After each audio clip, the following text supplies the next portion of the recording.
ไปคอยยังได้กรรมการน้องก็ได้เลี้ยงเสือมันสิบาทกัน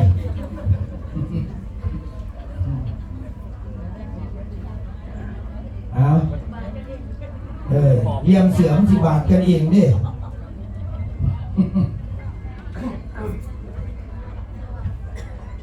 พี่น้องนั่งโต๊ะตรงๆครับอันนี้ท่านจะได้พบกับท่านประธานนะครับเพราะว่ามันประธานมันสิมาบอกเรื่องราวต่างๆให้พี่น้องได้ฟังชัดเจนนะครับเอาหนึ่งโอ้ยใครไม่อยากกระโดดเลยว้ายพูดแล้วล่ะแค่พวกท่านไหนได้ลืมเพื่อนหรอวะท่านน้อยนี่ขน่อยเมื่อบ้านไปหาท่านอยู่บ้านท่านสิกินข้าวน้ำอยู่บ่เป็นได้กินข้าวอยู่บ่อย่างนี้เนาะมันมาจะใช้ว่าบักอันนี้เขาจะว่าตายดิเนาะหนึ่งสองโอ้ยสองเห็นยังสองสองพัสกูล่าดังๆนะครับเอาไหมเอาหนึ่งโอ้ยมันกลัวเขาตกแตกเอาหนึ่งสองสามที่หนึ่งเอาไรแบบเอาที่นี่แหละโอ้ยเอาไหมเอาหนึ่งสองสามที่หนึ่งนะครับพร้อมที่ผมก็ท่านประธานเรียนพร้อมบ่พร้อมเสียงปรบมือดังๆต้อนรับท่านประธานผมเทพพิชาเป็นกำลัง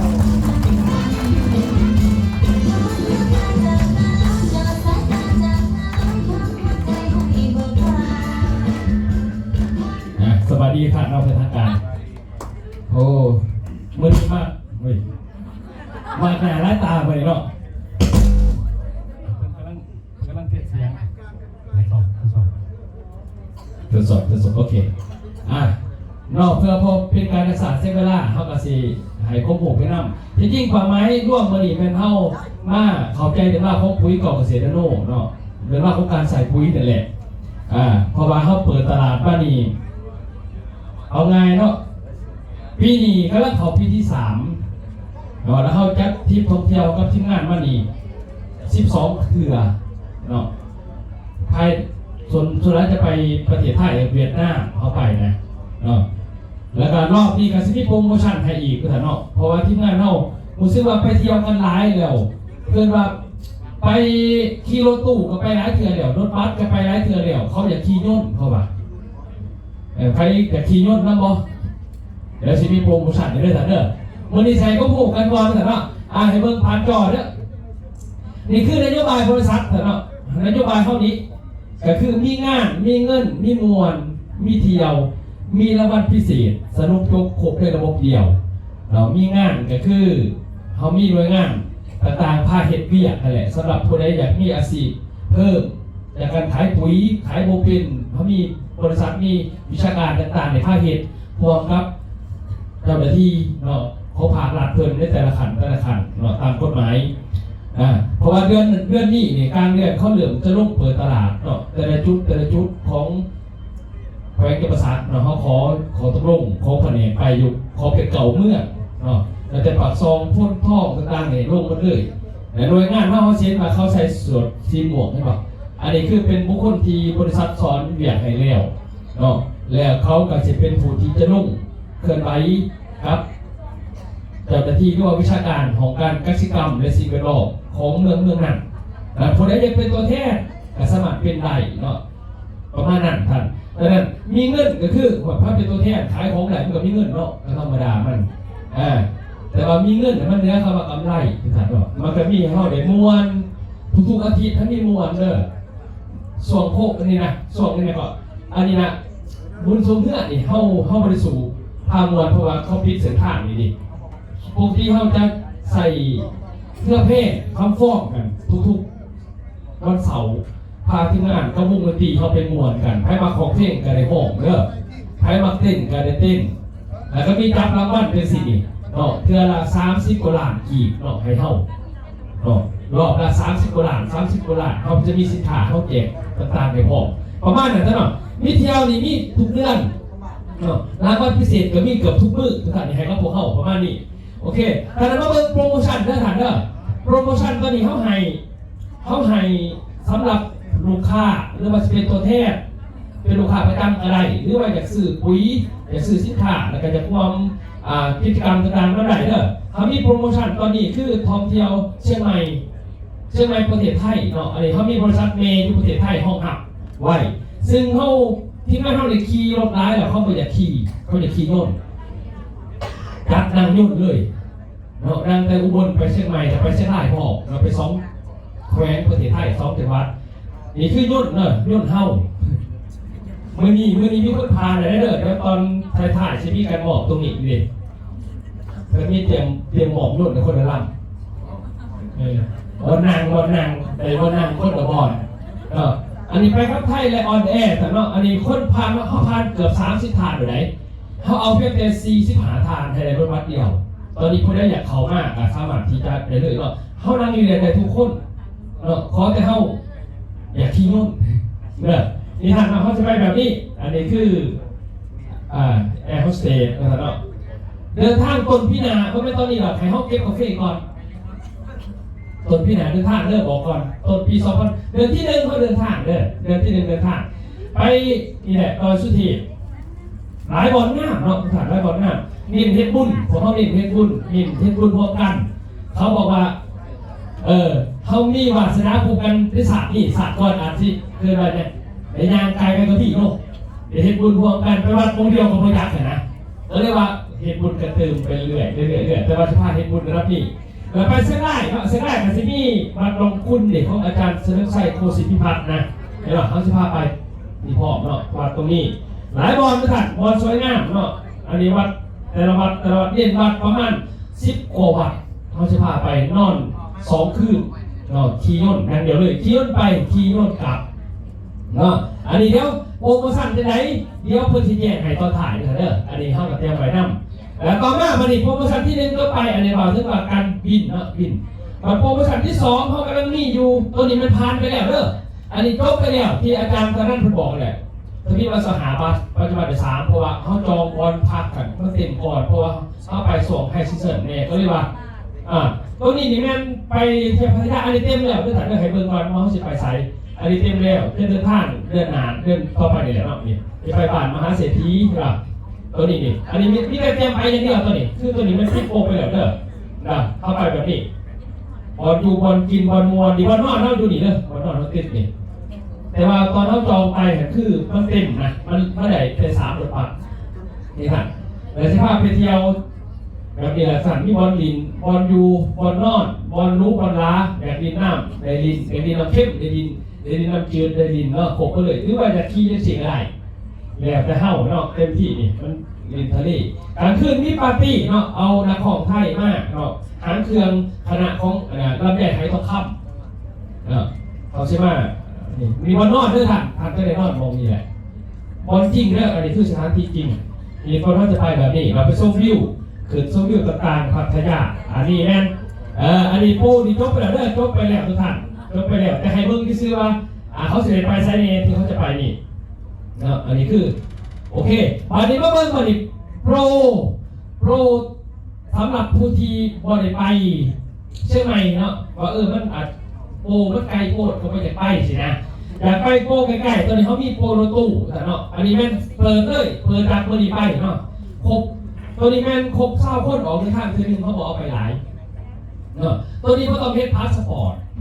เฮ็ดหนังสือผ่านแดนไปเดี่ยวก็ได้เนาะเพราะว่าอีสานใต้เด็กไกลๆตามพวกนี้ไปได้เนาะตัวนี้เขาจะพาไปมีวัดไตรสามัคคีเนาะเฮ็ดบุญเขาไม่เรียกพาเฮ็ดบุญร่วมกันอันนี้จะเป็นเกาะพญานาคเก่าตระกูลเนาะแล้วก็จะมีนี่วันไปถ่ายรูปกันเฮ็ดบุญถ่ายรูปเนาะอันนี้นี่โปรตอนถ่ายเนาะผู้ใดอยากไปกันแจกเพิ่นมาอันนี้สมาคมเนาะเขาไปหลายเทื่อแล้วบ่แม่นไปเทื่อเดียวหลายเทื่ออันนี้วัดตัวนี้ก็เป็นอยู่ที่ศรีมงคลรัตนารามอันนี้เป็นวัดพญานาควัดเย็นเนาะวัดลมเย็นตัวนี้เด้อมันพิธรรมให้เป็นเบิ่งถ่ายรูปเฮ็ดบุญตัวนี้เด้อท่านเด้อประมาณนี้แล้วก็สิมีไปต่ออีกตัวนี้แม่นวัดซากกระแพงไงอันนี้วัดหลวงปู่เครื่องหลวงปู่ที่แต่ก่อนเพิ่นเรียนขอข้อนิดหน่อยดิ หาดสนามนั้นเนาะใครอยากไปนั่งไปได้เนี่ยไปถ่ายรูปทุกการไปนี่มีปราสาทต่างๆเห็นคุณก็นี่อันนี้มันเตรียมตัวโปรโมชั่นตอนถ่ายมีเนี่ยเข้าไปเนาะนี่ที่งานเข้าไปเธอ2-3ประตูเข้าไปกันเลยนี่ไปวันถัดเรื่องรอบและสรุปจบด้วยจุดตรงนึงก็คือนี่เลยไปเบิ่งหอพิพิธภัณฑ์สัตว์น้ำเห็นไหมหอพิพิธภัณฑ์สัตว์น้ำไปเบิ่งไปถ่ายรูปไปเก็บภาพเก็บกรรมตอนกลับมาอาจารย์คอยมากนี่แหละวัดเรื่องแสนอยู่อุบลวัดหลวงพ่ออุบลประมาณนี้เด้อที่เขาจะพาไปแบบนี้เราเล่นวัดยังเดียวเพชรบุญบวกกันอยากไปปะที่งานเขาไปมาหลายแต่ถามเราต้องเป็นห่วงห่างอะไรไปเนี่ยอะไรไปเดี๋ยวตอนท้ายเนาะจะให้ท่านพอเพิ่นมาบอกว่าโปรโมชั่นนักเก่านี่มียังไงไปเจอนี่เนาะฉะนั้นสำคัญในการไปเที่ยวต่างๆนี่ท่านสิไปเองมันก็ยากเนาะเขาสิเสียเงินหลายไปท่านพ่อและควบคุมงบประมาณบ่ได้เนาะแต่สุขภาพก็ต้องพร้อมครอบครัวก็ต้องพร้อมจะไปได้ในฐานนี้ไปคนเดียวก็บ่คือแต่ว่าท่านอยู่ในบริษัทเท่านี้เขาเห็นเป็นนโยบายรวมกันคือว่าบริษัทส่งเสริมพาเหตุพาทำข้าพเจ้าฐานะเรื่องนี้เพราะอดีตข้าพเจ้าเป็นไกด์ท่องเที่ยวดิก็เลยว่ามีความเข้าใจเรื่องนี้สูงก็เลยว่าให้กับร่างกายกันไปประมาณนี้นะท่านเนาะบอกคนว่าขายปุ๋ยสมัยเด็กไปเที่ยวมันเป็นจังซี่เนาะปุ๋ยมันก็มีหลายหลายอย่างขายเราไปเห็นการตลาดแต่ต่างดูเข้ากับบริขายแม่นบ่เอาแบบตรงๆกันเนี่ยเขาบ่ซื้อเพราะเขาบ่จักว่าปุ๋ยเท่านี้มันดีจังไดท่านบอกร้ายก็ว่าเขาบอกเนี่ยปุ๋ยเจ้าเนาะปุ๋ยอื่นเขาบอกคือกันนี่แหละท่านไม่บอกเขาจะขายปุ๋ยเจ้าแต่พอมาคนสื่อนี่ก็บอกว่าคนซื้อแต่ว่าเบิ่ง3-2-5-2ไม่บอกแต่บริษัทเรานำเขาของมาแล้วก็ส่งให้คนขายเขาสิขาย3-2ก็ได้ไม่ค่อยได้บอกวันนี้บริษัทก็เลยคิดว่าเฮ็ดจะได้มาสิไปได้ในระหว่างนี้ก็เลยว่าโอเคมีโปรให้กำไรโมคอยมีกระยามันคอแต่มันเลี่ยง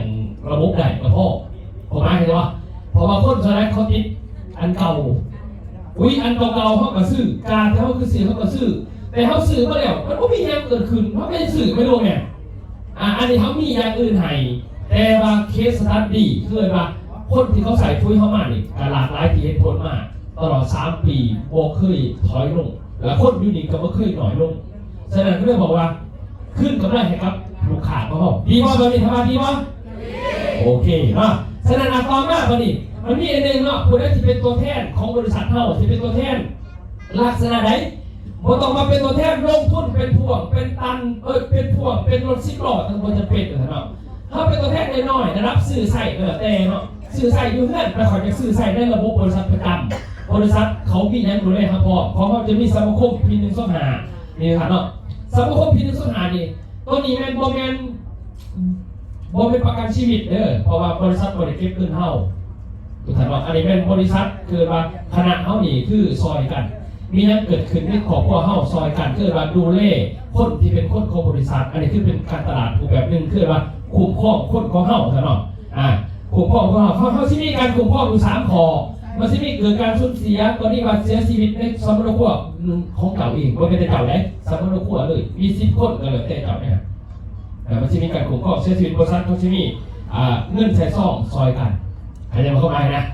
แต่บริษัทเงินเท่าทุกเดือนในบริษัทมีเลยนะอันนี้เด้อ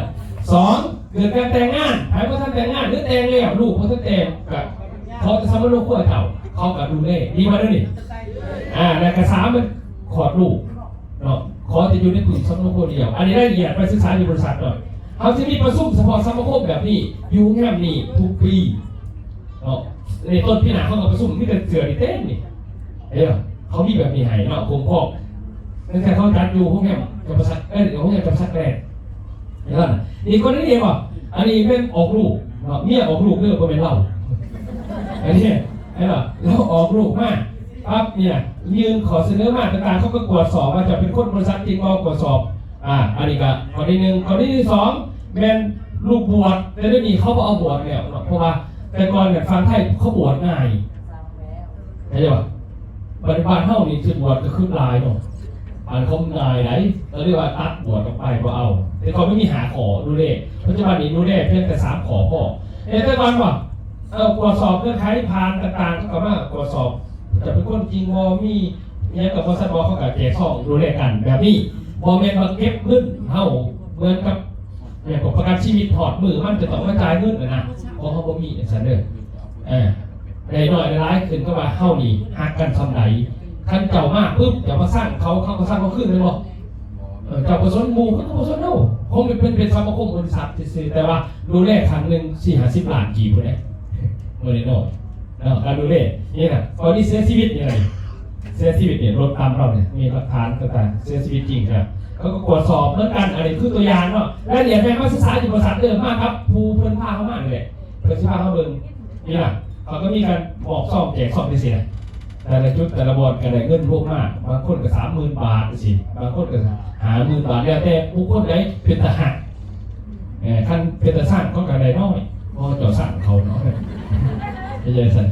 ว่านั้นก็เป็นทหารยิ้มดีแน่กันเลยล่ะบางคนยิ้มเป็นตาแต่ลายยิ้มมั้งเป็นตาแต่50 ล้านน้องนี่ล่ะอันนี้เมื่อคงซิโรนเนี่ยนี่เป็นเมื่อคงซิโรนนี่ข้าพเจ้าไ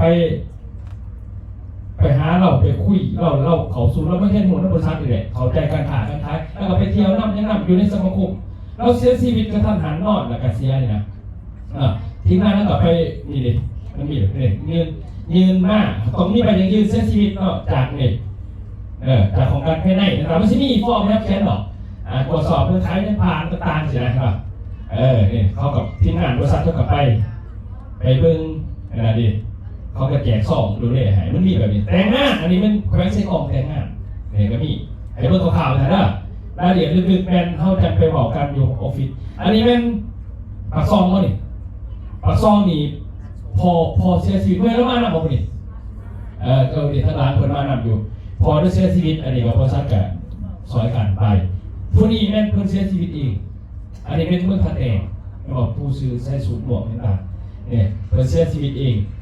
มันเป็นพยานของเพิ่นเองเลยครับเสียชีวิตเด็กบริษัทก็กับมีเอาลูกสาวเพิ่นก็มาหับการดูแลอันนั้นจะเป็นแบบนี้ไปเรื่อยๆอันนี้คือระบบเขาเป็นอย่างสี่คือว่าธนาคารควบหักแสดงเขาต้องหักมูกับหักเข้าถ้ามาคีโมใช้เขาก็สร้างเข้าอันนั้นก็หมายแสดงยิ้มดีๆได้ร้ายตบมือดีก็ได้ร้ายพวกเขาจะตบมือเอาตบมือพี่คือเลยก็จะได้ร้ายอยู่เหมือนกันโอเคทีนี้มาเบิ่งเรื่องของสมาคมก็ไปมันก็มีเที่ยวต่างๆในพอร์ตสมาคมเนาะเขาจะมีเที่ยวหายตลอดมีกิจกรรมม้วนกว่าเขาเน้นการคุ้มครองกันเน้นการหักกันเน้นการอยู่นักกันนี่คือเรื่องเล่าของบริษัทเขาเป็นสันส่วนนั้นเดี๋ยวเขาจะได้โมบิลิเซชั่นเนี่ยเขาไม่ดอกสื่อของนี่แหละ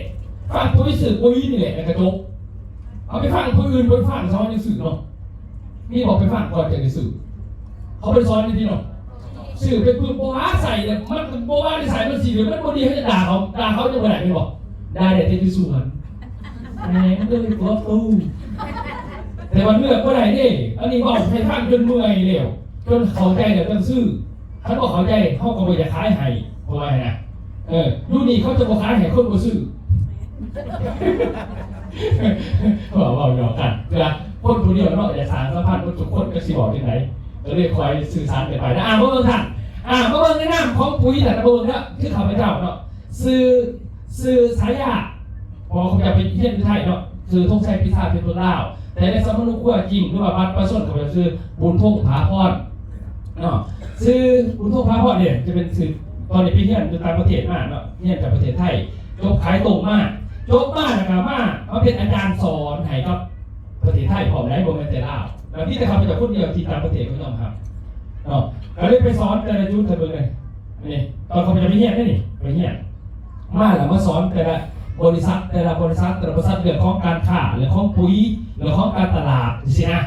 เขาจะเก่งเรื่องการเทรดเปรียบคุดเลยตรงเลยนะเขาจะเป็นคู่ดิว่าท่านรอบเพิ่นมาแนะนำเขาจะเป็นคู่เนาะยกคู่ปักเซ่เขาเลยแหละเราเป็นคู่มากนะครับมันเป็นไกด์ท่องเที่ยวพอจบภาษาอังกฤษต่อมานะครับมันฮักเคไปเรื่อ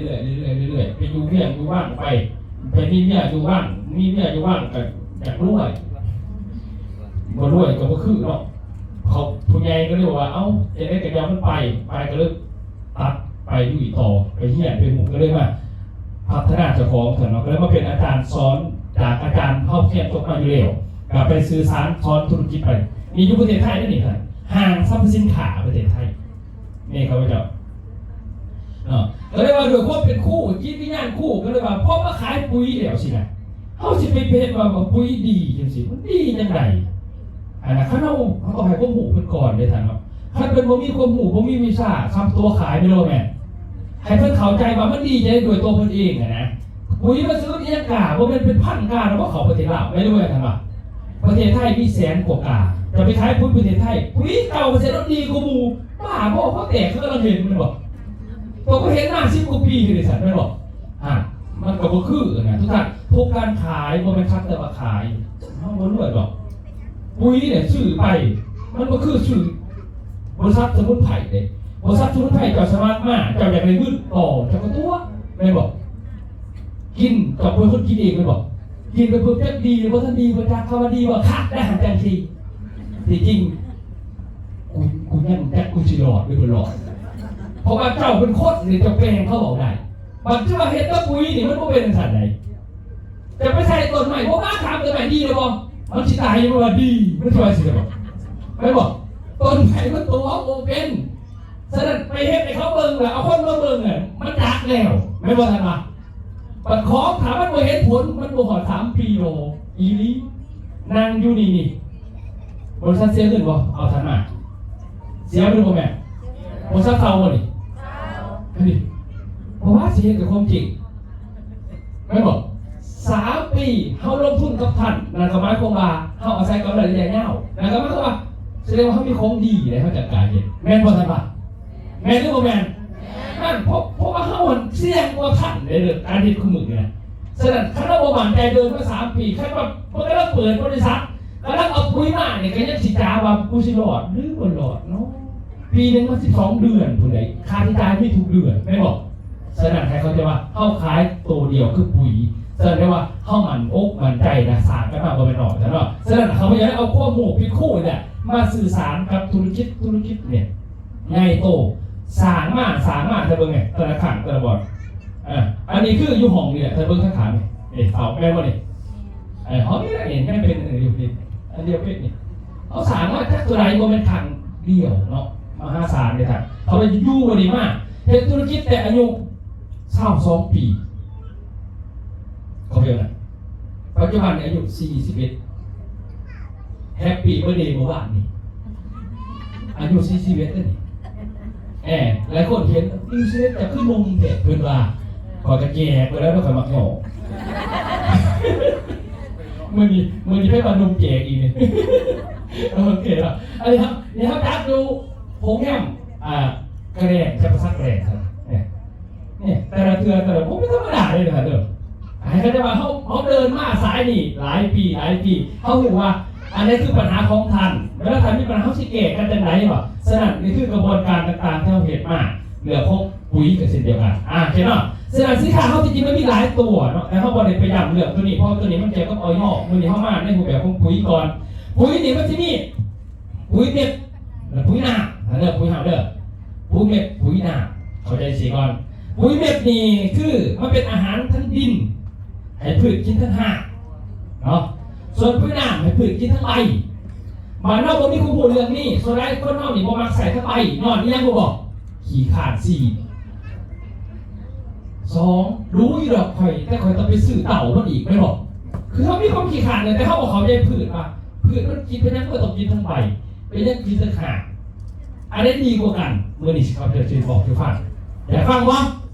โอเคใส่ไว้กันนิดนึงค่ะเนาะแต่เอาข้อมูลจากมือนี้ไปซ้ำทันจบปุ๋ยมาหลุดแหละท่านเขาเพราะเขาจะเรียกตามประเทศมาดิเสร็จแล้วเราจะฟังมันทำไมข้อมูลความขายสินค้าเนาะฟังแล้วเขาใจเราจะซื้อเนาะเพราะว่าเขาเซฟเวลามาแล้วต้องเอาข้อมูลไปก่อนเนาะทำให้ข้อมูลแล้วเขาสื่อปุ๋ยได้กระไรอยู่ฐานโบวายังเพราะว่าปุ๋ยมันก็คือปุ๋ยแหละพิจารณาหุ่นที่สื่อไม่รู้ว่าแม่นกาได้ก็คือปุ๋ยทั้งนั้นเลยแหละทุกท่านเลยกามันหมายถึงว่าบริษัทข้างนอกเนี่ยเอาปุ๋ยกาอื่นมาเขาหรือเอาปุ๋ยที่มันสับตลาดมาขายได้บอกไม่ได้เป็นอย่างเขาเป็นบริษัทน้ำเขาผิดกฎหมายบริษัทน้ำเขาหนึ่งไม่ได้จดทะเบียนเขาสู้ประเทศลาวเป็นจดทะเบียนมันต้องมีทะเบียนฝุ่น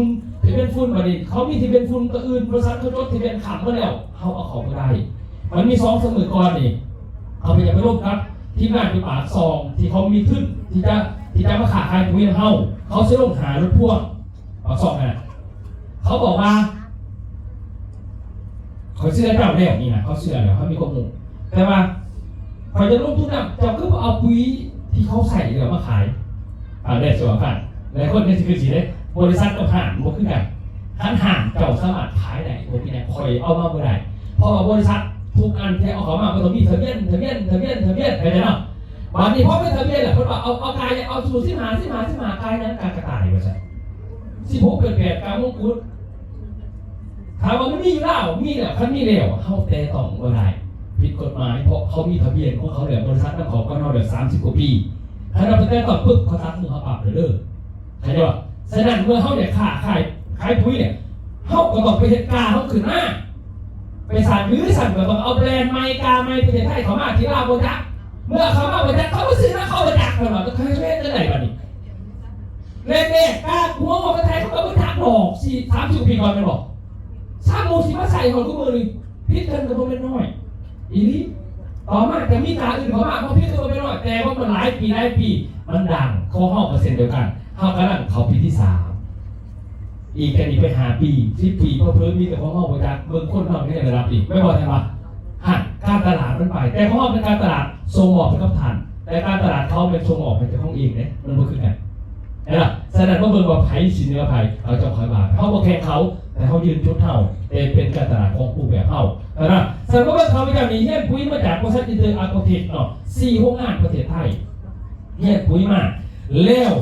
มาผลิตปุ๋ยในน้ำเก่าเสียโน่เราน้ำเขาถึงต้องตามกฎหมายตุกการเราปีนี้ปีที่3ทุกท่านทุกกระสอบต่างๆมีการตรวจสอบเย็ดเลยเนาะจากเจ้าหน้าที่ประเทศลาวเขาเลยโมเมนต์ยูซีไปไหนมากท่านเนาะมีสารปุ๋ยมีน้ำคัดแน่ท่านเนาะในน้ำเก่าเสียโน่แสดงว่าเบิ่งทุกท่าน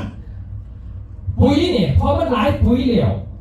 เท่าหันคนซื้อปุ๋ยส่วนมากเนี่ยพวกเขาใจปุ๋ยหรอกเขาใจแต่ว่าเคยใส่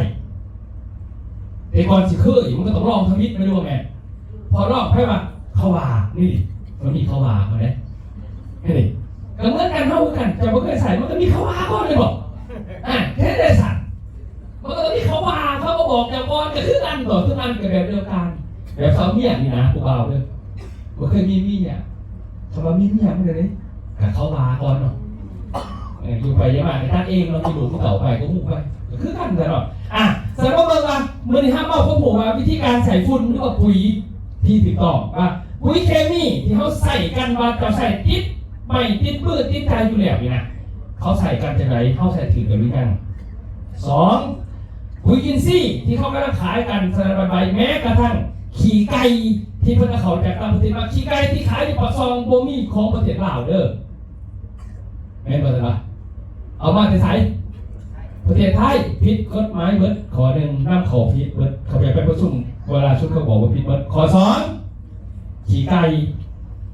มันเป็นสินค้าห่วงห้ามเพราะว่าบ้านเขาเฮ็ดได้เข้าใจป่ะเขาบอกให้ไปซื้อตามประเทศมันผิด2-3 กระทงถ้าเขาฟ้องมันถึงการเบิดเข้าใจเข้าไปป่ะมันบริถือได้ที่เอามาเนี่ยนะกฎหมายมันยังผิดอยู่คัดจะเอาตามกฎหมายแต่บ้านเขามันแค่ได้บอกกันเป็นกันคอที่ซื้อ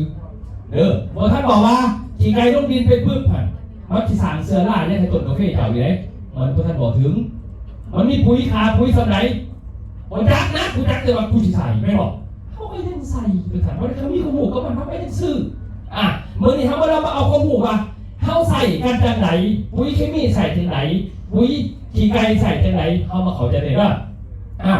แล้วปุ๋ยเก่าเกษตรโลกนี่มันมาซอยเข้าจังไหนเน้นแก้ไขปัญหาจังไหนนี่คือเป้าหมายของข้าพเจ้าจากสื่อสารวันนี้แสดงว่าเป้าหมายของปุ๋ยเก่าเกษตรโลกเป้าหมายของเราคือลดต้นทุน2เพิ่มผลผลิต3เพิ่มผลกำไร4ขึ้นธรรมศาสตร์สู่แผ่นดินนี่คือเป้าหมายที่เราจดมาขายปุ๋ยบางคนว่าลดต้นทุนจะได้ราคามันเท่ากับปุ๋ยอื่นอยู่เห็นปะนี่จะขึ้นเป็นเรื่องขึ้นกันดิเราซื้อสูตร46%ราคานี่สมมติว่า46%ปุ๋ยเนี่ยปุ๋ยถาดเดียวของใครมันลงเป็นถาดเดียวมันมี17ถาดแสดงว่าจะซื้อแบบปุ๋ย46%จะต้องซื้ออยู่17 กระสอบให้เราเข้ามาเนี่ยว่า17 กระสอบมันราคาเท่าไหร่บ้างนี่บางรายอ่านมันซื้อพวกเขาไม่แต่อันเดียวซ้ำราคาอันเก่าพวกมันประหยัดแบบนี้นะครับฉะนั้นเมื่อเราเป้าหมายคือนั้นเมื่อเราคือปุ๋ยเคมีนี่มันจะเป็นสูตรเฉพาะ บางคนมาถามว่าปุ้ยแต่เอาสูตรยังนี่นะแต่เอาผมคิดแต่เก่าก็บอกดิผมเคยก็มีสูตรผมเคยแต่สูตรผมเคยคือเป็นการรวบทุกอย่างมาใส่เดียวเพื่อให้เข้าประหยัดเพื่อเราประหยัดต้นทุนถ้าจะซื้อปุ๋ยเคมีสูตรเฉพาะยังไงมันก็มีสูตรมันมีแต่จะปลูกส่วนเอาหากมันกับบำรุงหากก็มีสูตรหนึ่งไม่รู้ไงเวลาจะไปสูตรเอาใบตอนมันสัตว์มันเขียวจะก็มีอีกสูตรหนึ่งพอต้นมันจะต้นมันแข็งแรงงามันดีกับอีกสูตรหนึ่งตอนมันดอกมันออกมาจะให้ดอกจับก็ให้มันล้นกับอีกสูตรหนึ่งตอนหมากไม่ให้หมากจับหมากพ้นดีอีกสูตรหนึ่งแสดงว่าถ้าเจ้าชิลงทุนปลูกกับมันดีๆด้วยปุ๋ยเคมีแต่ละสูตรสามารถที่จะเป็นหมากใส่ปุ๋ยยุกหาสูตรเปลืองมันนี่คือความจริงแต่เขาผ่านมาเขาเอาตัวนี้เขาเอาตามเขาว่ากูเคยใส่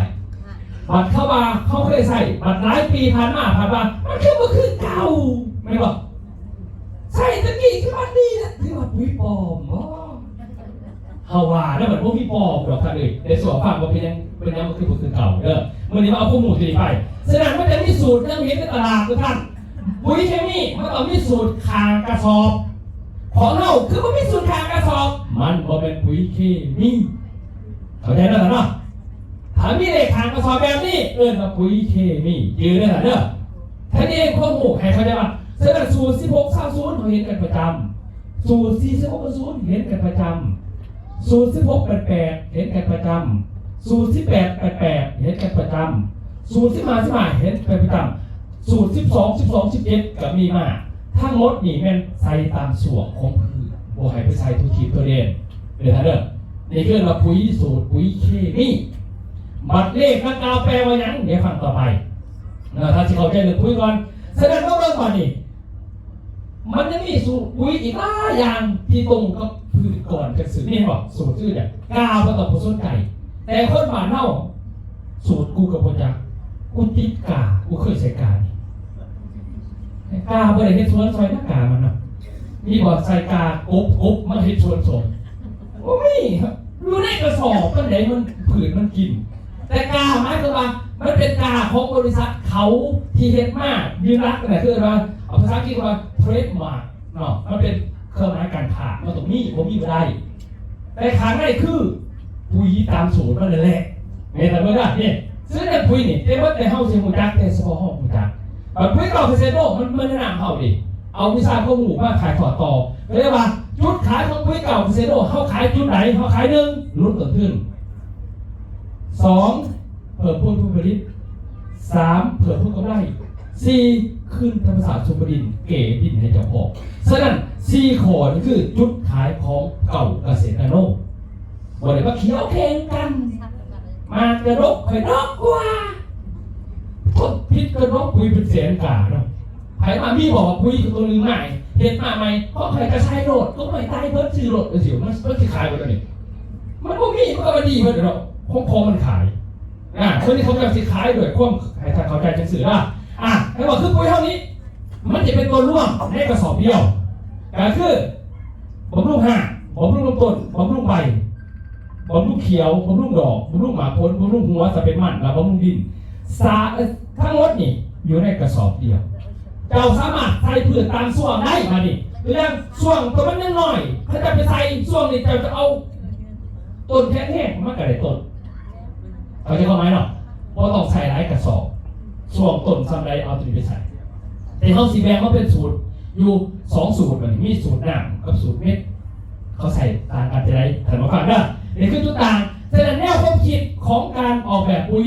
เขาเรียกความคิดคือว่านวัตกรรมใหม่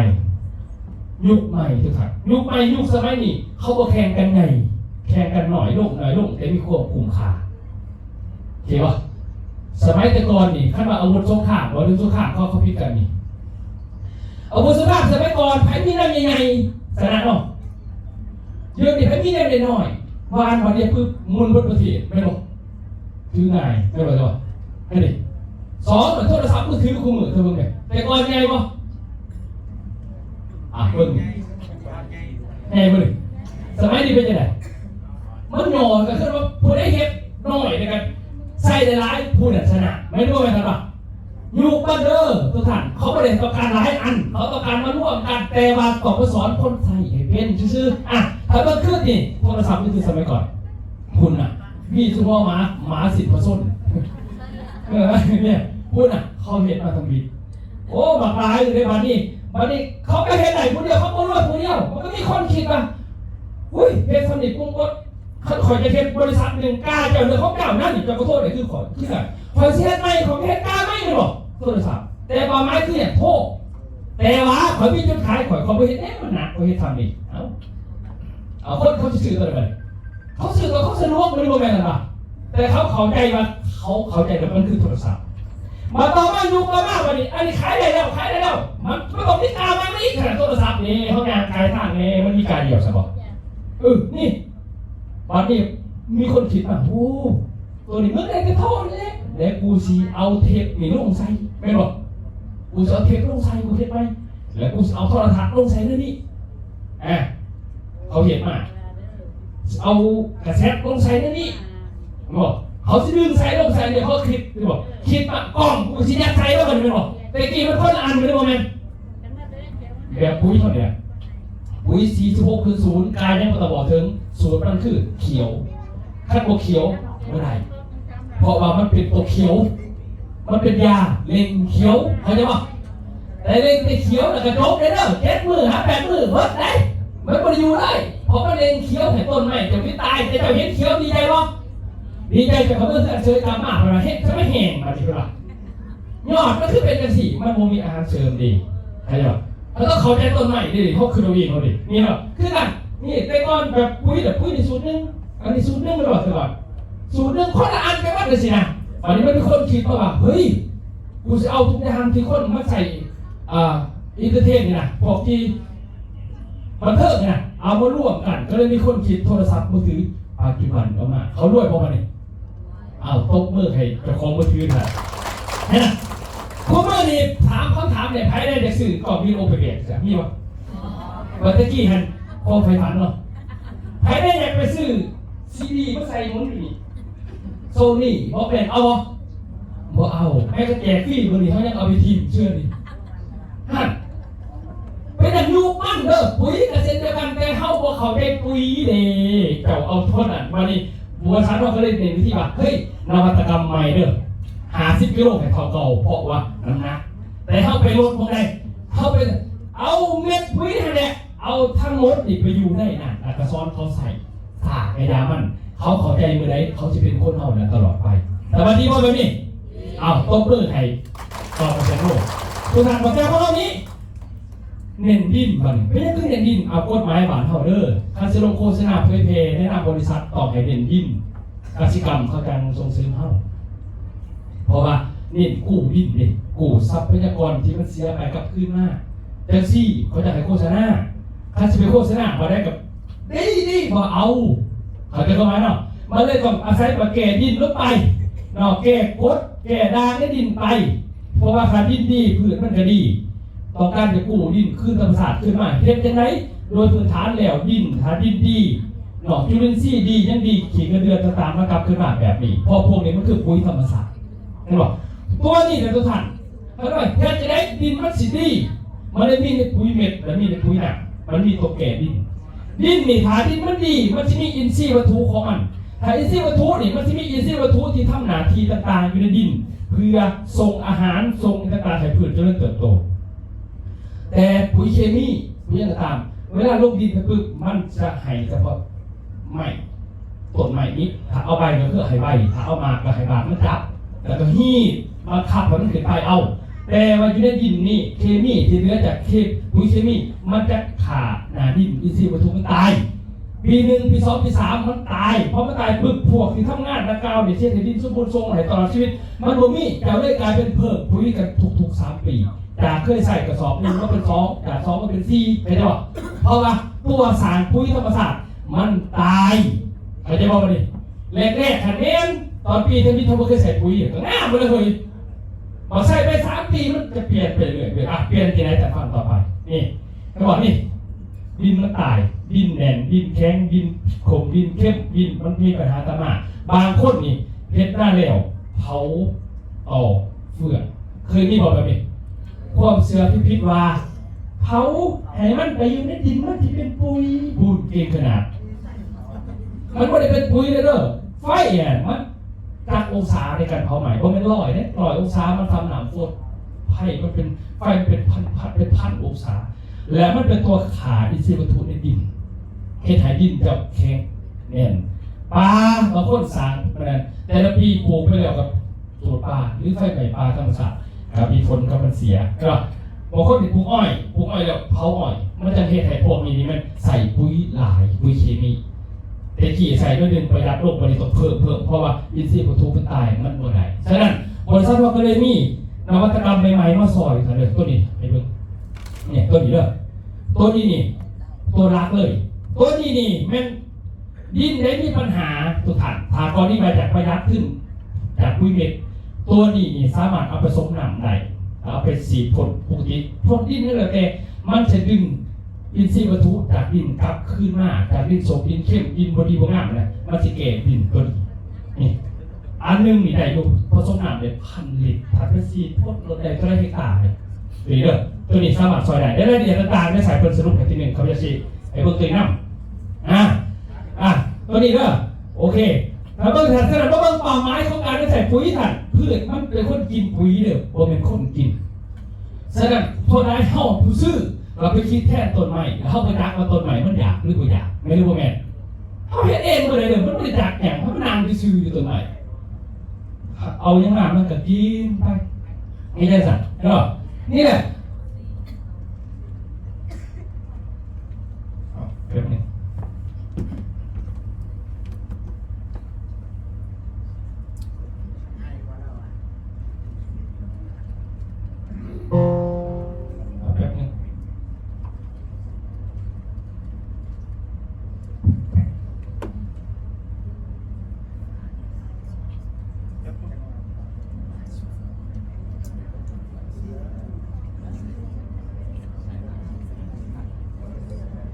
ใช่นั้น AMC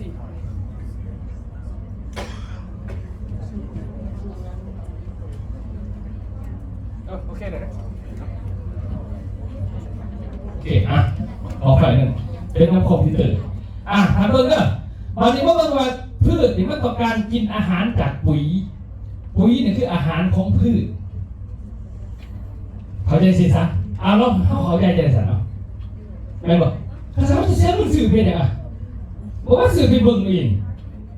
แม่บอกปุ๋ยนี่เขาไม่ได้ซื้อเอาไว้เลยเขาซื้อไปแกงทิมเลยแม่บอกซื้อไปแกงทิมตั้งนานไม่เอาไว้แต่แกงไปเนี่ยให้เป็นคนกินโอ้ไม่อันนี้บอกให้เขาได้ตรงๆซะบางต้นไม้จริงๆเนี่ยมันอยากกินอาหารมันไม่ได้กระสอบพัดเขาพัดบอกเขาใจอาหารในทัดป่ะนี่เขาก็เอาไปเลยเนี่ยถ้าจะเป็นพี่เราเขาเบิ่งทางที่อุ้งใจอย่างเดียวคือก็ถือเก่าวะคือพอว่าปีนี้คือเม็ดมันคือเก่าอยู่นะเขาบอกเขาใจท่านต้องมาดิแสดงก่อนเขาสื่อปุ๋ยนะท่านต้องมาเข้าใจเลยว่าปุ๋ยเนี่ยหรือว่าฝุ่นนี่เป็นหยังหรือเป็นหยังอยู่ในปุ๋ยอยู่ฝุ่นนี้เนาะประเทศไทยเอิญปุ๋ยประเทศเราเอิญฝุ่นนะภาษากฎหมาย2ก็ต้องเข้าใจพืชแต่ละชนิดเนี่ยมันต้องการกินปุ๋ยระดับไหนมันจะกินหยังในแต่ปุ๋ย3ก็ต้องมาเข้าใจดินสมดินเข้มดินเขามาเนี่ยมันเป็นยังมันคือสมแค่กูไม่แย่มึงกูยังคือเขาไม่บอกแล้วคือผสมอะไรเขาบอกเป็นยังคือผสมเราต้องมาเข้าใจรักการใส่ปุ๋ยถึงต่อปุ๋ยเคมีเขาใส่กูเหมือนมันถืออัตราบอมันถือปริมาณบอแล้วถือสูตรบอมันหลากหลายเข้าใจเทคนิคแต่ละอย่างก็ต้องเข้าใจที่เราปุ๋ยถันก็เข้าใจผู้หมวกคนที่หนึ่งปุ๋ยเนี่ยมันหลายบางคนมันคือหลายแท้หลายเด้อโดยชมเป็นหารคล้ายปุ๋ยหลายจะไปเพิ่งเนี่ยงานเขาหารจะมาสอบเป็นทีเดียวเนาะจะต้องไปถามแต่เขาคล้ายปุ๋ยเหรอไปถามเด็กจะถามจะคล้ายปุ๋ยไม่ใช่ปี50 ปีตอบคอยได้บอกว่าปุ๋ยนี่ตัวได้ดีกว่าหมูเขาตอบยังไงจักพอเขาเอามาให้คนถามพอเจ้าถามตัวนี้เขาก็เลยเอามาเพราะเขาไม่ต้องการเก่งให้เจ้านะเขาต้องการเอาเงินเจ้าเพราะเจ้าก็ถามจะจ่ายเงินในข่อยแม่เรื่องว่าแม่เขาไม่ได้หูเลยทุกท่านมันคือบริษัทตัวเดียวมันเทียนมากมันจะมาเห็นในบริษัททางกันเลยนี่ปุ๋ยนี่ปุ๋ยเต็มที่ปุ๋ยน้ำกระล้นเนาะไม่ได้คือการใส่ไปคือแป้งตัวนี้ขายดีตัวนี้ขายบดี เพราะเพื่อจะคล้องบกจะคล้องห่างมาอยู่สามอย่างจะไม่ได้มานำของไปบอกเขาก็ไม่ที่ไปเบรกเองเองเลยเขาไม่ได้สื่อเลยสักเนี่ยเขาเสือเองเลยถ่ายเดิมแสดงว่าบางนี่เขาแบบนี้ก็เขาสารนี่หลายเนาะหลายขาดเขาสารหลายกาบอกไปว่าหาเขาเหตุการณ์มาแต่ว่าเขาสื่อใดกาใดกาใดเป็นอย่างเขาคือสารเนี่ยพอเขาจักเราอยู่ในกระสอบเขามันคือเขาแม่บอกคือตามเลยวันนั้นมาสื่อปุ๋ยเขาคือขึ้นนะพอเขาเปิดจักเราเป็นยังด้วยกระสอบปุ๋ยไม่บอกแต่เป็นยังเขาคือเลือกในกาตัวนั้นพอมากูเคยใส่แน่เขาบอกกูมาเรื่องนี้ไม่บอกพอตายแล้วนี่กูเชื่อผมเขาบอกไม่บอกทันวะเราต้องซื้อแล้วก็เข้าใจเจ้าชิโบพิบังเนี่ยเขาอยากจะนั่งซื้อทานแบบนี้หากซื้อแล้วก็เข้าใจเจ้าพิบังแน่นอนเพราะเขาโมโหกับมันเหมือนกับเข่าเนี่ยเจ้าสามารถซื้อกระสอบได้กาได้เจ้าบริสุทธิ์ได้เป็นนัวคือกันไม่บอกรักเราไม่ถือว่าคุณซื้อเลยแหละพวกคุณจะมาเป็นนัวดิให้หรอหน้าเหมือนกันไม่รู้กันหน้ามันร้ายกาบ่หลายค่ะมีปอกซองร้ายกาบ่สารวัตรหลายบ่ปากเซ่หลายบ่หลายแต่ที่ให้ขึ้นบ่จับหนามากกินแบบมันเป็นกาตัวนี้มีแบบนี้มีบางคนเนาะมีบางคนอยู่ไหนผมไม่รู้มีแล้วมันคือรายการมันหลายบริษัทพอบริษัทหนึ่งบอสมัครน้องท่านไปเห็นการนำหุ้นเชื่อนี่ดีนี่ขายดีแล้วเราไปเห็นกาพวกเขามาขายไงเจ้าซีพียูใส่คุกไปเลยไม่บอกนี่แหละเมื่อข้าพเจ้าเนี่ยเขาเห็นการกระต่ายใครไหนเขาเห็นการกระต่ายเขาก็เขาคุกเลยเนาะความหมายเห็นอะไรเขาจะบอกเลยว่าเท่าที่ไปเห็นไตหรือเขาจะนี่เห็นหรอเขาเคยใส่ตัวนี้เขาไปเห็นก็ปีกกับเขาคุกเลยแหละบนเรือต้องเข้าใจว่าสนั่นเข้าสื่อเพราะเขาเข้าใจว่ามันมีนั้นอยู่ในกระตุกหนังซื่อเขาเลยสื่อบนเรือเราเหมือนกันการได้กระยาเมาเพื่อนบอนั่นเองแต่แม้ขั้นเหล่าขาวคอยกันสื่อเหล่าขาวเมืองโคไม่ได้คือแบบสื่อเขาดังเขาโฆษณามาแล้วมันดังแต่กินแล้วกับกินร้ายกับเป็นตาคือเกาให้เขาใจว่าปัดปุ๋ยมันคือเรื่องงานเท่เขาบริจาคมันเป็นนางอยู่ด้วยฮะเขาเลยยากแม่รู้แม่แค่นี้เองด้วยค่ะเด้อขาเข้าหูยักษ์เมื่อทำให้เจ้าเนี่ยเขาก็เลือกกระหาเลยเขาคอยแจ้งมันเป็นยังกระสอบเดี๋ยวนี้คอยก็เสื้อว่ากระสอบเป็นเส้นหน้าซอยข่อยอีกพอเขาก็เสื้อว่าเขาจะปูพักซอยข่อยนี่จะเบิ่ง46%นี่ไหมมันไม่มีแต่กากระต่ายนี่มันมีทั้งกาเพชรกาพ่อยพูดมันนี่ว่าพอมาสูตรปุ๋ยแถมมันก๊อปปี้ได้แต่กระสอบกาหามก๊อปปี้พิษกฎหมายการขาดเข้าใจเข้าใจเนาะฉะนั้นตัวนี้สำคัญเด้อสิเข้าใจฉะนั้นเฮาบ่ฮู้เรื่องปุ๋ยเฮาซื้อปุ๋ยจากการฟังคนอื่นมาตั้งแต่มือทวีตบ่มีใครเคยใส่ปุ๋ยหรอกปากซองก็บ่เคยบ่เป็นปากซองก็บ่เคย30-40 ปีหลังเพิ่นมาโฆษณาบ่สนใจแยกไปใส่ก็ใส่ไปนั้นแหละไปซื้อบางทีเราทิ้งมาเนี่ยบางทีคืออะไรนะง่วงตายบางทีวันนี้ขายไปเลยวันนี้ใช่ไหมเห็นหรอนี่แหละเพื่อนมาจากความเสื่ออุปทานมู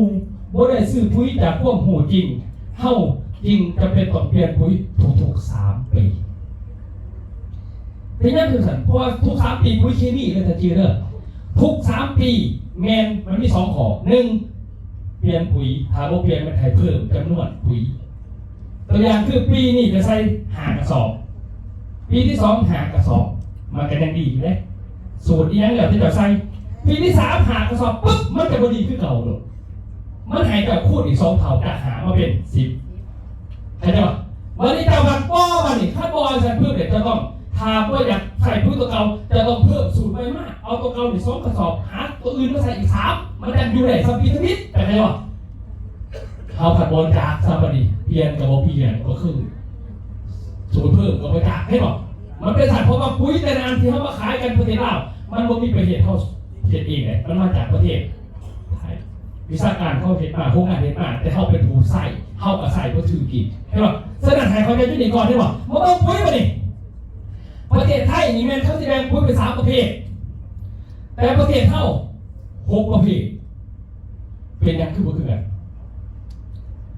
เพราะประเทศไทยเขาแบ่งอันหนึ่งปุ๋ยอันหนึ่งอาหารเสริมอันหนึ่งสารบำรุงดินเห เห็นกระสอบสารพระพุงนี่เคลื่อนมาสารพระพุงดินบานเท่าขอจะเป็นกระสอบพี่เม็ดบัวสนกับสารพี่บาทพี่บอกมึงปุยบุญแม่นบ่อันนี้มันก็เลยเป็น6 ซ้ำเดียวอันนี้ก็หมายซะแสดงว่ามัน6 ประเภทปุ๋ยนี่ในประเทศเขามี6 แบบเด้อต้องเข้าใจก่อนว่ามันคือกันว่าไหนปุ๋ยนักลักมันมากก่อนมูแต่พูดแต่พูดแต่พอแต่เมตแต่ลึกลำบันปุ๋ยอินทรีย์เท่านี้เองปุ๋ยอินทรีย์มันมาจากสาย NPK เป็นตัวหลัก3 ตัวที่พืชต้องการถ้าเป็นคนกับมันเขาน่ะเขากินเขาจะเขานี่นะสิเขาเก่าเขามุ้งกระยาของเก็บของกินน่ะที่เป็นแก้วกระยาไม่หนำกินอีบ่ไปยังไปได้คือหน่อยเรื่องน้อยร้ายเกิดกับ NPK นี้บาทนี้สมัยก่อนใส่แต่อินทรีย์ NPK ที่เกิดขึ้นจากอินทรีย์เท่านั้นมาจากปุ๋ยมัดปุ๋ยคอกมูลสัตว์เนาะซากพืชซากสัตว์ซากน้ำตาลซากอ้อยนี่คือปุ๋ยบรรพบุรุษของเราแม่ดูบ่แม่นถ้ามาใส่ตัวนี้มาตลอดไปทุกมื้อนี่ไปหาปุ๋ยคอกบ่มีเลยเนาะบ่มีใครเดือดร้อนเนี่ยย้อนว่าวิทยาศาสตร์มันพัฒนาพอพัฒนาไปปั๊บแล้วหมอนี่มันมาจากต่างประเทศมันมาขาของเฮาเดี๋ยวจะมันต้องไปใส่กันมันสาบมันเสียเวลามันบอกว่าเอาตัวนี้เข้าไปรถปุ๋ยสูตรหวานปุ๊บเทียบปั๊บมันว่ามาตอนนี้เท่ากับเบสบไซเขามาแจกกาว่าเขาไทยกันก็ว่าอ้าวเจ้าเอาหายโลกนึงไปรอบเบิ้งใช่เฮ้ยดีใจเดี๋ยวก็ถั่วเขาว่ามีเงินแน่ธนาคารก็ช่วยเฮาดาวมาเลยจักดาวหอดคู่มือนี่ไม่รู้ว่าไงอันนี้คู่มือนี่ผมมีดาวได้ธนาคารเขาเอาไปอยู่เลยอันใหม่มาเหตุป่านเมืองคิดเองไม่บอกอันนี้นี่ละการมันเขาเอาสูตรมา16 8เขามาจับกระติดตัวนี้เหมือนเดิมพอติดตัวนี้ปี 1แห้งห้ามปี 2ห้ามปี 3เพิ่มปุ๋ยทำมาเพิ่มก็เปลี่ยนสูตรเขาจะคนหมายไม่ได้คุณก็เลยแบบว่าน่ะพอตัวนี้มาเนี่ยปุ๊บอ้าวไปทำดินหลายปี10 ปีผ่านไป20 ปีผ่านไปดินแข็งดินโคตรตะกี้มันจะมีคำว่าดินสมดินเพชรไม่ว่าทันปะไม่พอสนใจมันมาจากปุ๋ยตัวนี้นะมันเป็นทำลายอินทรีย์วัตถุในดินหลังจากเขาเหลือมาอ้าวแก่ยากแล้วจะเอาตัวนี้มาแก่ขึ้นเก่ามาจากปีมาเนี่ยก็ได้วัดซ่านะเห็นปะปีนั้นเขาส่งเสริมบริษัทนั้นภาครัฐแบบบอกให้ปุ๋ยเคมีเอาอันนี้มาแทนซะเป็นปุ๋ยอินทรีย์สารน้ำตาลสารอ้อยเอามาปึ๊บปันสดาเพราะว่าวิชาการเป่าเรื่องนี้เพื่อนไปเข้าใจเลยแบบนี้คือเก่าเหมือนมันพิดเลยบอกว่าใส่ไปได้ไปแก่ดินเด้อเมนราคามันถือตัวนี้มันพกจะแชร์เนี่ยมันแชร์หาซื้อบาทนึงซื้อเป็นพวกมาเนี่ยให้มันเป็นแบบนี้ใส่ปึ๊บชิปมือเฮ็ดโลมันก็มาเป็นอันนี้มัน2 ปีดาบอนี่ก็เลยปิดบริษัทซะเขาแก่บ่ได้วันนี้เขาที่แก่ซอยเด็ดก็เลยมีนวัตกรรมจากประเทศอิสราเอลมาว่ามันจะมีจุลินทรีย์อันหนึ่งที่สามารถประกอบเป็นชีวภาพน้ำขึ้นมาชีวภาพน้ำนี่ให้ทั้งใบขันลงทั้งใบปุ๊บมันจะกินทั้งใบนี่นะครับเห็นผลว่ามันก็เลยมีฮอร์โมนมาฮอร์โมนน้ำมันก็มีพวกอัลสไลน์พวกไคโตซานอะมิโนโปรตีนเอนไซม์ฮิวมิกมาตัวนี้ลงทั้งใบปุ๊บ4-5 มื้อเห็นผลบาดเท่าอีกตัวนี้ขี้ข้านนะหน้าอีกแบบเห็นไหมเขาแก่เท่าแต่เท่าอันขี้ข้านนะเจ็บแล้วบัดนี้ไม่บอกนี่คือปัญหามันต่อมาบัดนี้พอใส่ตัวนี้ไปแล้วบัดนี้หมากพ้นใส่ปุ๋ยร้ายตัวกระตามหมากไม่จากลนใบไม่จากงอใส่ปุ๋ยเขียววิตเขียวเปิดซึ่งมันเลือดแต่กลางแสดงว่ามันขาดธาตุอาหารเสริมมันขาดแคลเซียมเป็นเซลล์เขาก็มีกระสอบนึงมาอีกแล้วเขาบอกตัวนี้ผสมในเรื่องใส่แล้วอันเบิร์ดเอาตัวนี้แล้วมันไม่ได้ก็คืออะไรเลยบอกพี่เขาคิดมากบัดนี้คือยาพอเอานี่เด้อปล่อยฟันเขาเอาทั้งหมดนี่เนี่ยวิธี6 กลุ่มเนี่ยมาอยู่ที่พาสโคล่าแล้วก็แบ่งมันเป็นศูนย์น้ำศูนย์เม็ดและซ้อนเข้าใส่เข้าใจเนาะต้องเปิดพาสโคล่าเลยครับเห็นหรอถ้าเอาข้าวเขียวถัดฟังเด้อปุ๋ยติพอติแม่ติพูดปลูกขี้หมูขี้งัวขี้ไก่มันใส่ในเบิร์ดเด้อแต่ว่าบาดเท่านี้กูอยากใส่เลยขี้หมูก็จะไปใส่มั่วขี้ไก่ก็ใส่มั่วขี้งัวใส่มั่วมาเบิ่งในโตรเจนฟอสฟอรัสโพแทสเซียมมันมีแต่1.5%เลยไม่เป็นไรเรื่องนั้นใส่ถ้าอากาศมาเทศแต่ว่าใส่กระบวนการที่จริงสูตรมันนี่ทองมาเลยขี้หมู ปลูกพืชกินหัวขี้งัวปลูกพืชกินใบขี้ไก่ปลูกพืชกินหมากกินผล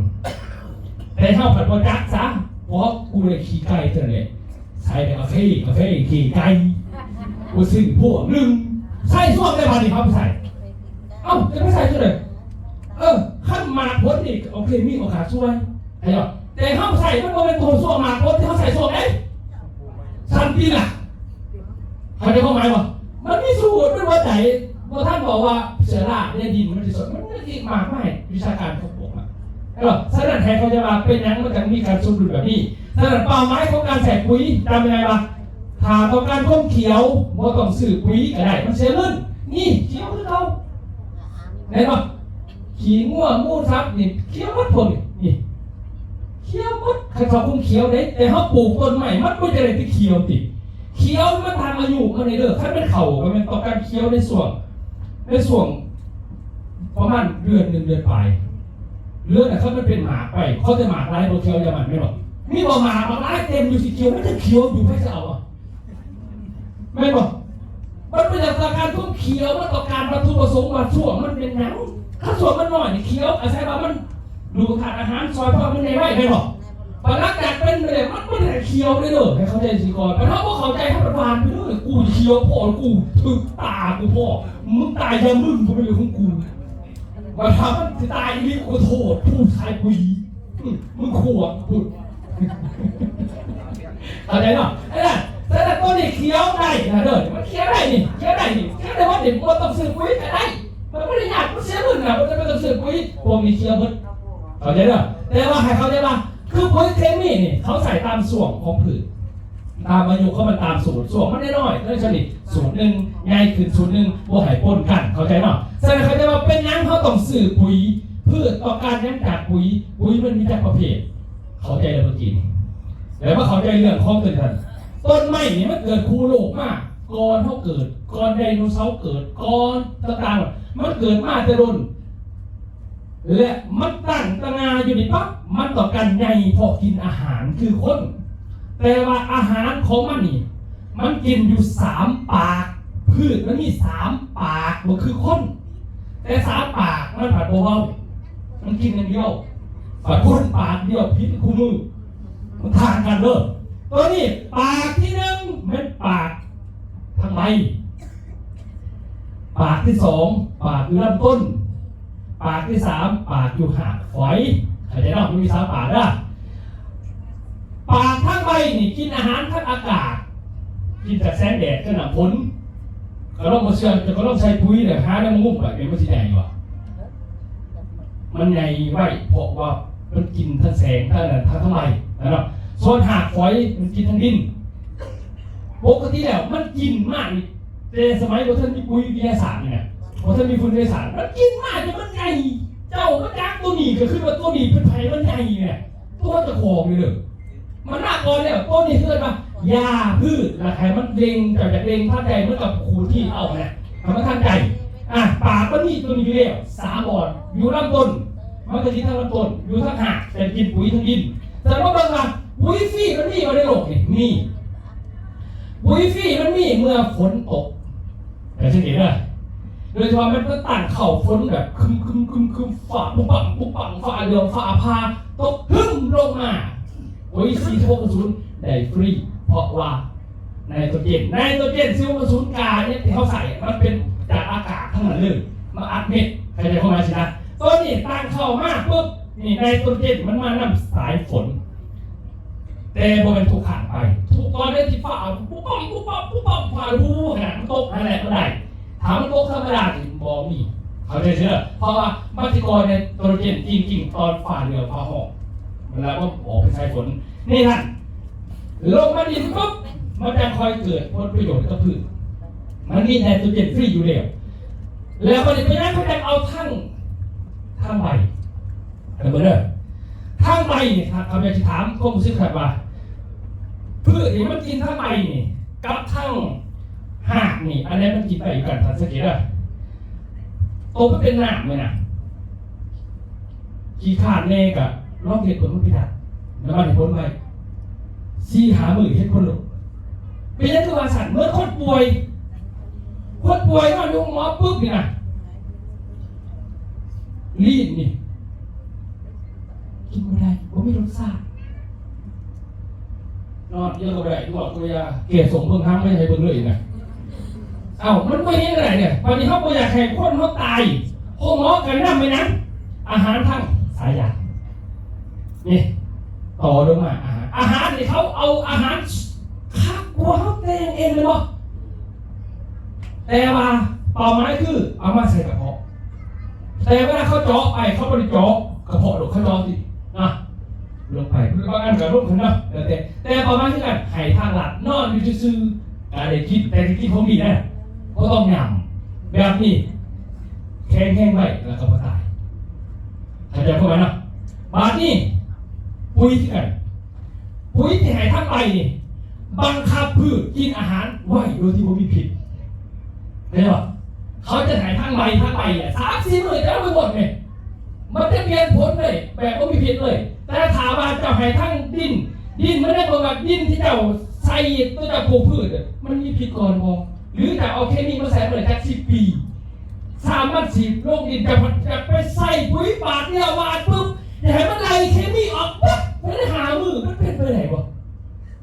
มันมีเลยเนาะแล้วไปโทษปุ๋ยขาวใช้ราชันไม่ชียินเพื่อนไปบอกเกลือได้อีกก็ไม่จัดฮะใครเข้าใจด้วยว่าถ้าตั้งหากก็ต้องหาเก็บกินเองบริษัทต้นไม้มันบอกแห้งๆหากมันสมบูรณ์มันจะกินสาบต้องใช้เวลาปุ๋ยได้กับยาที่กันไปเลยเขาจะดีก่อนเนาะบางอันปุ๋ยเนี่ยเป็นยังต้องใส่ปุ๋ยทีละไร่ไว้โรคดินละไร่ไว้มันกินได้ไว้บางปุ๋ยเนี่ยบางกาโรคไป3 ปีให้พอท่านเดือนละไร่ไม่พอใช่ปะมันก็กินยากกว่าอันนั้นละกันฉะนั้นถ้าอยากให้ไว้ชัดเจนไว้เด้อเอาปุ๋ยเม็ดใส่ทั้งดินแม่นปรับปรุงดินเพื่อให้ดินเขาสมครับสมบูรณ์ขึ้นเอาทั้งหน้านี่คือตัวนี้มันคือตัวร่วมสูตรนี่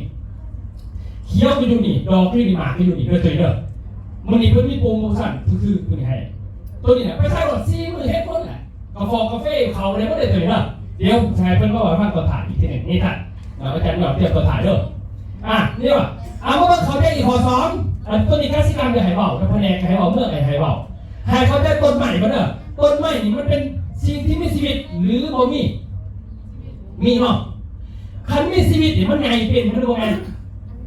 สัตว์ก็พูดกันแม่เนาะแสดงว่าคันมันไงเป็นแสดงว่ามีชีวิตคันมีชีวิตจังซี่นี่มันจะคือกันท่านสิ่งที่มีชีวิตบ่ว่าจะเป็นต้นไม้หรือว่าจะเป็นคนหรือว่าจะเป็นสัตว์มันคือกันมันต้องการ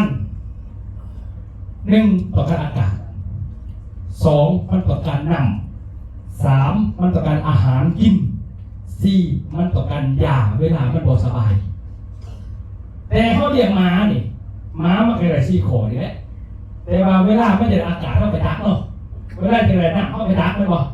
เวลามันไม่มีอาหารเข้าผูไว้เข้าไปดักเขาจะกินเนาะเขาหาให้มันบ่สบายน้ำลายปูหายาให้มันกินบ่เขาดักเนาะเขาเรียกม้าเนาะมาเขาเรียกกบใหม่มาเนี่ยอากาศไอ้ดักที่บ้านคอยทักแล้วพอ2แล้วอากาศมันดีโอเคผ่านไปน้ำโอเคเขาดักต้นใหม่น้ำมันฝนก็ดีอยู่อาหารเหมือนเขาบริจาคอาหารเลยทักเจอมันก็จะกินเองมันดีกว่าดินปลาโซมันก็งามเนาะเขาใช่ได้ที่บอกนะต่อมาหญ้าไปเนี่ยเวลามันป่วยที่บอกไปยังเวลาเขาใส่ปุ๋ยเขาจะขึ้นมาปุ๋ยบานไปมันโจมพวกเนี่ยเป็น10 มื้อมันก็ป่วยมันก็เหลืองมันก็จะตายมันก็เป็นขนาดเกิดมันป่วยเขาจะแก่ได้ไงกันดิเห็นหรอมันก็คือโคตรนั่นนี่นะแต่เขาไม่ได้เข้าใจซื่อๆฉะนั้นมันต้องการคือ4 อย่างเพราะว่าจะพืชไม่ว่าจะเป็นคนนี่ต้องการอาหารโดยหาหมูไว้บอกเนี่ยมันจะไม่พวกโปรตีนพวกเกลือแห้งธาตุพวกนี้เอาเมื่อกี้เมื่อคนกินอาหารเมนูเดียวที่เขาเห็ดก้อยเห็ดอ้อเห็ดจืนแล้วแต่ให้พวกเขากินให้ไม่เขากินหมายถึงว่าอาหารทำเห็ดปุ๊บนี่มันสิเป็นหาหมูโดยอัตโนมัติคน1 มื้อนี่ต้องกินอาหารครบหาหมูถ้าบ่ครบมันจะป่วยเข้าใจเนาะเมื่อเจ้ากินคู่มื้อนี่โดยที่โลกนี่ประเทศมันจัดสรรอาหารครบแล้วบางเขากินทุกมื้อต้องกินหาหมูเพราะว่านี้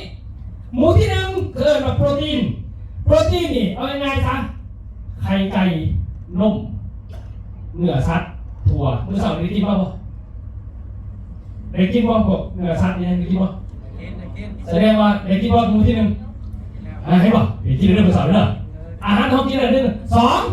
เกิดแบบกลุ่มคาร์โบไฮเดรตเกิดแบบกลุ่มถัดแป้งเขาได้กินว่าภาษาได้กินว่ากินแต่สองเรื่องภาษาเนอะ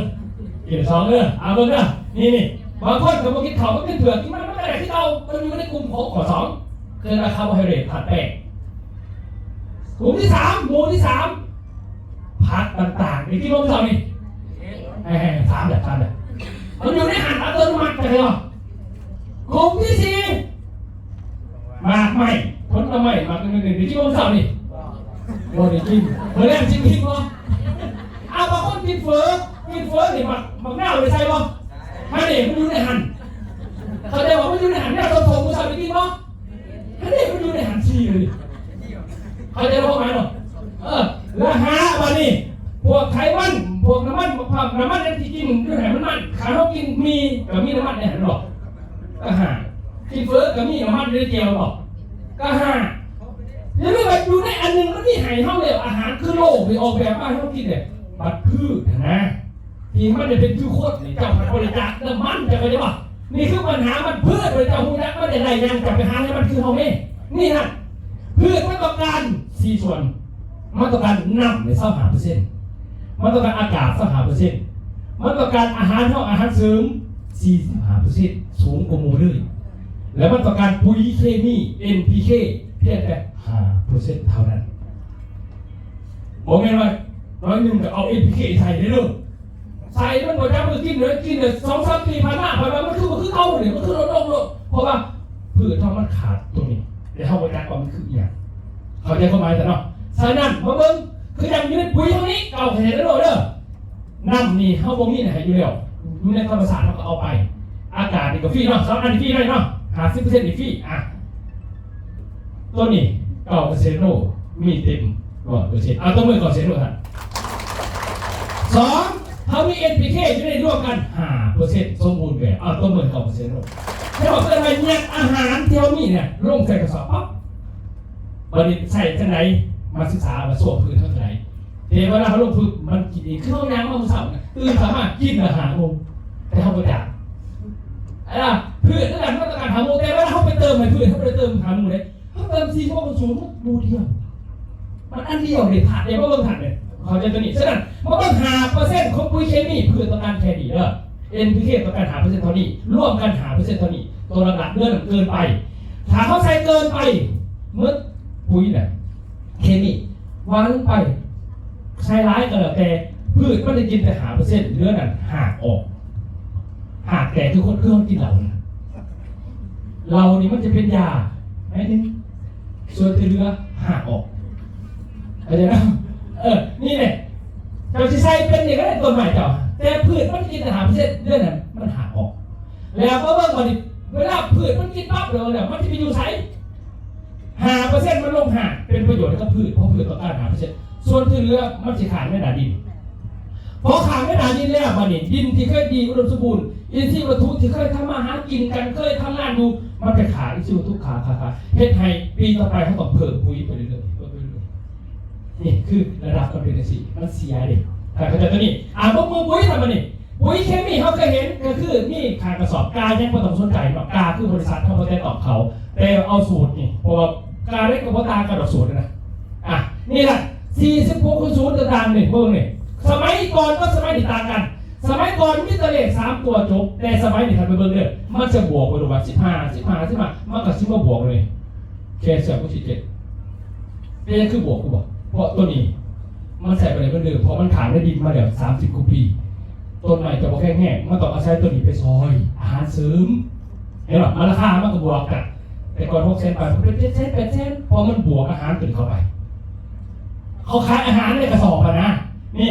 เมื่อไงครับทุกกระสอบดิมันมีบวกไปเลยถาดมากถาดนั้นมันบวกไปป่ะไก่ยอน้ำมันเพิ่มตัวนั้นมันก็ราคาสูงขึ้นพอเขาขายถาดเคมีให้พืชกินเขาไม่ได้ขายอีนักในหันใดให้เข้าใจสีก่อนเนาะนี่คือเขาใจนะว่าเลข3 ตัวที่มันอยู่ในขากระสอบเกินว่าเลขหลักๆที่16 เหลือแต่ความหมายก็คือเลขขนาดกระสอบเกินว่าไนโตรเจนคือแม่ปุ๋ย แล้วก็ตัวกลางนี้เป็นฟอสฟอรัสตัวท้ายเรียกว่าโพแทสเซียมหรือว่าการิออมและข้อหมายของมันในเบื้องนี้ฮะเลขข้างหน้าได้หลายใบเขียว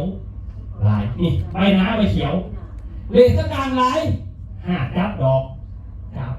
เลขท้ายลายเป็นหมากผลความสมบูรณ์ของพืชเส้นทันที่ชัดเจนว่าเนี่ยปุ๋ยอ่ะ01630ที่เขาใส่กันกายยังไม่ต้องสนใจเขาจะบอกว่าเขาซื้อเอายังจากมันซื้อเขาซื้อเอา2 ถาดเนี่ยเขาซื้อเอาถาดตัวนี้16%ถาดนี้3%ตัวนี้เขาบริสุทธิ์มันบ่มีในกระสอบเขาบอกเลยนะถ้าถาดกระสอบเนี่ย46%เขาบอกว่าถาดนี้ยังไม่อยู่ในหันนะแต่เขาบริจาคเขาผสม4600น่ะมันเป็นไนโตรเจนตัวนี้อย่างเดียวเพราะเลขข้างหน้า46ตัวนี้ไขบ่พอจะได้ระเหยขึ้นอากาศเบิดแม่นบ่เป็นยังไงขึ้นระเหยเขาบาดมันอยู่ต้นฝ่ามันไปหาพ่อหาแม่มันเป็นขึ้นหอดกันเอ้า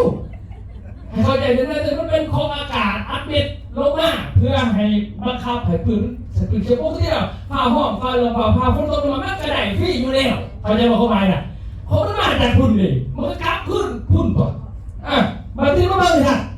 เลขข้างหน้านี่ให้ใบให้รับให้เขียวตัวนี้016คือตัวนี้ได้16%ฟอสฟอรัสทั้งกลางให้หักให้ดอกให้ควบแห้ง3%ช่วยให้ผลรับให้หมากให้ผลสมบูรณ์บ่มีเด้อตัวนี้บ่เป็นปุ๋ยหมากผลสูตรที่2แท่งจักแมน46.0อันนี้ที่เขาสื่อกันสอบที่ฝาตัวนี้บ่มีเขาสื่อทั้งหมดสอบ7%สื่อเอาปุ๋ยถาดเดียวสื่อเอาไนโตรเจนไปวานปึ๊บแน่นอนมันต้องให้เขียวขั้นว่าเขียวโบได้เพราะมันเป็นยาเขียวเข้าใจป่ะใครมาเสียไปกินนะตอนนี้ตั้งใจว่าจะเสียกับแบบซีเมาแล้วซีเมาจะกินเบียร์ไหมฝาดเราครับไม่บอกเฉพาะ3 นาทีของเราเนาะเรียบร้อยว่าเมาป่ะเมาไปไหนเฮ้ยเพราะมันเราไม่เมาใช่ไหมมาได้ขนาดฮันนาเขาได้เขาหมายเท่านั้นเนาะนี่มันกันให้เคี้ยวกันบอกเคี้ยวไปดาพอมันเหมือนผู้บริสุทธิ์นะแต่ว่าพิษของพวกเคี้ยวมันนั่นก็คือเป็นหยังแต่บอกทีหลังเขาจะเขาหมายแบบเราเนี่ยกินแบบเมาโอ้ยมู30 เมาเบียร์30 ตังค์จะเมากูบริรวยขนาดกูก็มีมูคือกันกูก็บริรวยกูซื้อเรามึงโคกจนตกใจหนึ่งเนาะมึงเมาเลยบอกูแซ่มึงบอกแต่ว่ากินเป็นประจำเป็นยังไงบ้างตักตัวคนน่ะก็คือกันครับปุ๋ยเป็นยังเวลา30-40 ปีมันคือมีปัญหามันไม่ได้เป็นน้ำปุ๋ยมันเป็นน้ำการลื่นเคลื่อนระหว่างดินกับปุ๋ยเข้าใจมั้ยเข้าใจเนาะวันนี้สูตรต่อมา1688ให้ใบให้รับเชียว16% 5 ดอก 8ควบสมุด8นี่ตัวนี้มันจะกลายเป็นปุ๋ยดอกนี่ดอกจับเห็นไหมต่อมา1888นี่คือสูตร15เลยมาสูตรเสมอไหมคำว่าเสมอไนโตรเจนเสมอฟอสฟอรัสเสมอโพแทสเซียมโมเมนต์เสมอที่เกิดต่อการอยู่17 ถาดจะชื่อตัวนี้จะกระจายเป็น3 ภาคภาคเหนือนั่นให้มันเก็บกินน้ำอากาศเก็บกินในพื้นดินในฝนนั่นคือเก่าเขาใจว่าทันปะเข้าใจป่ะมาเบิ่งทันมาดิเสร็จปุ๋ยสูตรเบิ่ง NPK เขาใจเมื่อกี้นะมันเป็นฐานรักพืชขาดบ่ได้บ่มีบ่ได้คือปุ๋ยเท่านี้ทุกท่านถ้ารู้สึกว่าดินของท่านสวนท่านมีปัญหาว่าในตัวจิตมันจะขาดโคตรท่านถ้าใส่ปุ๋ยเข้าไปแล้วอย่างพอท่านดีใจแนะนำให้ใส่ผสมกันกับปุ๋ยเพิ่มอะไรแต่ผสม1 ต่อ 5เป็นอย่างเจ้าซีโมซุนใช่ไหมเพราะว่าดินคอยนี่สวนคอยนี่มันเลยจะเจ็บมันบอกคอยไม่หลายดินมันคืออื่นใครจะแต่ซื้อเก่ามาเซ็นโลกไปแล้วคอยจะหายมันเนื้อกว่างูนะคุยในน้ำผสม1 ต่อ 5คือซื้อซีโมซุนมากระสอบนึงเอาเข้าหากระสอบมาผสมโอเป็นอย่างเห็นไหมเขาผสมสนแต่กับกามันนะถ้ามันเย็นในกระสอบไปนะเขาต้องการแค่ไหนกับพ่อเข้าใจเนาะถ้าเปรียบเทียบอันนึงก็คือเดี๋ยวเขากินยาเนี่ยนะเมียเขาจะตายเลยนะเจ็บหัวเนี่ยเจ็บหัวเจ็บพ่อมันก็เจ็บไอ้ก็เจ็บเมียก็ดิคือจะตายมือเลยอ้าวผัวติดแต่ปลาอย่างเดียวไปถามแพทย์ว่าเอาสาระมาแทนเลยสาระคือมากินมาใครกินจะกินแต่ปลา เมื่อไหร่เด้อท่านเด้อกินอีหยังปลาร้ากับสลัดอันเดียวกันกินลงไปต่างแต่กามันคนละบริษัทมันนี่เคยจะบอกเท่านั้นแหละเอาแสดงว่าที่กามันโตโยต้ากับเนี่ยบอกโตโยต้าก็มีซูซูกระบะเหมือนกันขอบพวกเขาจะเขาพวกโมขอที่รถอีซูซูโตโยต้าไปมันขี้ไปเลยคุณจะนี่ว่าแบบนี้โมเมนต์ที่หนอเป้าหมายคือเอาขอบพวกไปพวกน้องหรอขั้นเด็ดจะมันหอดก็ตัวนี้คุยก็คือกันผสมผสมที่กาหัวมันไปเลยว่ะเอามาผสมกันเข้าใจแล้วตัวนี้คือเมื่อกินเอาไปทอดโจ๊กทำมาแบบนี้เอาต้องเบิ่งให้ทุกท่านด้วยนี่แต่ว่าต้องปุ๋ยทำมานี่ยาพิษกาเด้อกาเป็นโมมี่กาคือบริษัทโมมี่ตัวดีกว่ากันค่ะด้วยแบบพวกนี้มีเมียไป3 คนเลิกกันนี่แหละเมียผู้ชนึงกูจะเอาอีตาหวานซื้อมันผู้ที่2ขั้นบนซื้อตาหวานกูก็เอาพี่มาแบบนี้ไม่ได้หรอกผู้ที่3ต้องซื้อตาหวานเท่านั้นนะผู้ที่4ก็ตาหวานดีกับผู้ไม่ได้หรอกอันนั้นแล้วผู้ที่1ซื้อตาหวานผู้ที่2ตาหวานอีกผู้ตาหวานที่2ไปหูยักษ์ก็แม่เขาตาหวานเขาไม่ได้ป่าเลยไม่บอกแสดงว่ามึงคือพออีตาหวานตัวเก่าไปไหนอันนั้นละการคือกันเลยแต่ไม่ต้องมาสนใจกาเป้าหมายบริษัทของกู้อะไรคนที่มีเนี่ยคือปุ๋ยเขาไม่ต้องขายปุ๋ยแต่บอกให้เขาดูติดเลยพอต้องไปยืดติดมันเขาเอาเนี่ยไปใส่ผืนพ่อพอต้องไปใส่ใจอื่นตัวอย่างทุกปุ๋ยเนี่ยส่วนที่หาที่ทันติดใจกล้าอันนี้ทันไปติดใจหรอกทันมาจากไม่บอกแต่ก็ต้องเอาไปวางใช่ไหมอันเดียวกันพอเขาซื้อ15ไนโตรเจน15ฟอสฟอรัส15โพแทสเซียมนี่ซื้อในกาสูตร13เซนมือกาด้วยปุ๋ยน่ะนี่กาอืดแต่กาประเทศไทยมี100,000 กว่ากาพุ่นน่ะบางคนว่าเขาไม่รักไม่ได้ขายหรอกเจ้าหัวเจ้าของปุ๋ยเป็นเจ้าซัวเป็นทุกคนเสียทีเท่านั้น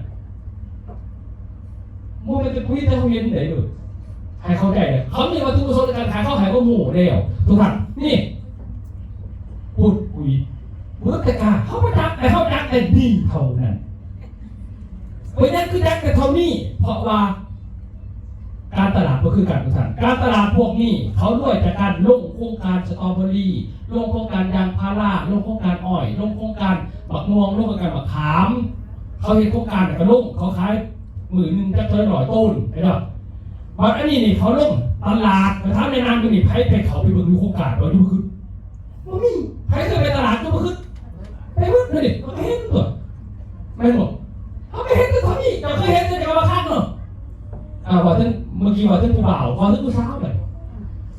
ผู้สาวเหมือนกันแต่ละมือที่เห็นแต่ผู้บ่าวอยู่บ้านเจ้าของมันก็นี่มากรำมันก็นี่มาเกลเขาเป็นนางงามที่สุดในบ้านงามจนหน่อยเลยถ้าจะมาลอกออกจากบ้านไปบ้านใหม่เสื้อนี่มึงเป็นเมียมาเกลเห็นป่ะแล้วเอาเจ้าของนี่เอาไปบุญบาทอื่นในสักเทื่อนึงผู้เอาเริ่มน้ำเดี๋ยวเราไปบ้านที่2 คนเชื่อนี่งามรับเจ้าข้าชงมาเฮียนนี่เฮียนประสบที่จับไม่ได้เฮียนเอาไว้ประกาศเนี่ยยกนี่มากมีบุตรเดี๋ยวมันจะมีเศรษฐีนอกไปมาไม่บอกไม่คือเรื่องเก่าที่คือทำเรื่องเดิมเขาเห็นแต่เมื่อได้ไปตลาดมันจะเห็นแต่พวกนี้ไม่เห็นอื่นเลยไงเอาบางคนเอาไปอุ้ยอื่นทันทีห้างเขาคือเอามาขายห้างแล้วมันโง่มันไม่มีคนรู้ห้างมันต้องการเอาของมาบ้างให้คนถามมันซื้อไม่บอกใครจะมาถามปุ๋ยอื่นอ่ะยางไปซื้อปุ๋ยกาถ้วยนี่คือสิบอกข้าจ้างกาถ้วยก็มีจะซื้อเลยเดี๋ยวอาทิตย์หน้ามาเอาเด้อคอยกับพี่ต่อกาถ้วยมาให้เจ้าไม่บอกนี่ห้องห่านคอยที่บอลไปให้เจ้าคอยก็ไม่มีหามาสอนเจ้าคอยจะบอกแต่เจ้าเซโน่เป็นให้เจ้าเขาใจก่อนคู่หมายหานะมีท่านเขาเรียกว่าที่ว่าแสดงว่าเบื้องหลังของเบื้องทีหน้าของพวกนี้มาจากไหน40 ปลายปีก่อนเนี่ยมากันนี้มาก่อนมาแต่นิดกับเราที่ปากชีพี่ผู้ไปขายไม่ได้ขายบางทีตะขิงมาดับขี่ข่อยพี่ร้ายอยู่ไอ้เนี่ยเป็นจิ๊ซี่แต่ก่อนคู่ข่อยคู่หมอเขาอย่างไรเพราะจะมีรถไถอยู่ปัจจุบันมาเขาก็แจกไม่ใช่ชุดไทยติดใจกับธนาคารก็เอาให้เจ้าดาวมานี่ดาวไปดาวมาเด้อโค้ดของเคมีพ ทุก3 ปีจะต้องเปลี่ยนปุ๋ยถ้าบ่เปลี่ยนให้เพิ่มจำนวนจาก1เป็น2 2จาก2เป็น4บาทนี้เจ้าใส่ใน1 ปี2 ปี3 ปีปุ๊บเฮ้มันก็มันคือเก่าพ่อมาจักดอกแต่ว่าโครงงานเขาจักเขาเป็นผู้เยี่ยมมากเจ้าใส่1 ปี2 ปี3 ปีปุ๋ยตัวนี้มากกว่านี้เต็กที่บอกว่าเอาเยอะนี่พ่อต่อมาบาดห้องพื้นเด้งขึ้นบอกเศรษฐกิจตัวนี้เร่งแห่งว่าไม่เข้าคายให้จับเข้าคายให้จับฟังเรื่องเจ้าก็สงสัยพูดสงสัยสงสัยอ้าวเจ้าก็ใส่คู่กันมาดิปีตะวิทคู่กันห้องพื้นเร่งแต่หน้าไม่ว่าติดตามพวกเอาอีกตัว3 ปีก่อนปีที่2ห้องพื้นเร่งปีที่3ห้องพื้นเร่ง